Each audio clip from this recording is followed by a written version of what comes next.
Hi folks, welcome to Athena Studies and Current Affairs. இன்னைக்கு நம்ம assisted reproductive டெக்னிக்கில் cryopreservation of sperms, அதாவது விந்து உறைதல்ங்கிற ஒரு டெக்னிக் பற்றி பார்க்க போகிறோம். இந்த டெக்னிக்கில் ஸ்பெர்ம்ஸை -196 டிகிரி செல்சியஸில் லிக்விட் நைட்ரஜனை கூல் பண்ணி வைப்பாங்க.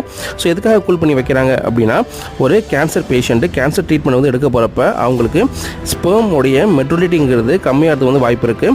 அது மட்டும் இல்லாமல் ஹை ரிஸ்க் ஆக்குபேஷனில் ஈடுபடுறவங்க, கருத்தடை பண்ணிக்க போகிறவங்க, இவங்களாம் தன்னுடைய ஃபியூச்சர் பர்பஸ்க்காக இந்த ஸ்பெர்மை சேவ் பண்ணி வச்சுக்கிறாங்க. ஸோ இந்த ஸ்பெர்மை ப்ரிசர்வ் பண்ணுறதுக்கு முதல் 2 டெக்னிக்ஸ் இருக்குது. ஒன்று ஸ்லோ ஃப்ரீசிங், இன்னொன்று விட்ரிஃபிகேஷன். ஸ்லோ ஃப்ரீசிங்கில் ஸ்பெர்மை 2லேருந்து 4 மணி நேரம் ஃபஸ்ட்டு ஸ்லோவாக கூல் பண்ணி அதுக்கப்புறம் லிக்விட் நைட்ரஜனில் ஸ்டோர் பண்ணுவாங்க. இந்த விட்ரிஃபிகேஷன் பார்த்தீங்கன்னா ரேப்பிடாக கூல் பண்ணுவாங்க. எதுக்காக அப்படின்னா, அந்த ஸ்பெர்மில் ஐஸ் கிறிஸ்டல் ஃபார்ம் ஆகாமல் இருக்கிறதுக்கும் செல் டேமேஜை தடுக்கிறதுக்கும் இந்த மெத்தட் ப்ரிஃபர் பண்ணுவாங்க. ஓகே கைஸ், இந்த கண்டென்ட்டுங்கிறது உங்களுக்கு ரொம்ப ஹெல்ப்ஃபுல்லாக நம்புகிறேன். இதே மாதிரி ஒரு கண்டென்ட்டுக்கு நம்ம சேனலை ஃபாலோ பண்ணுங்கள். தேங்க்யூ.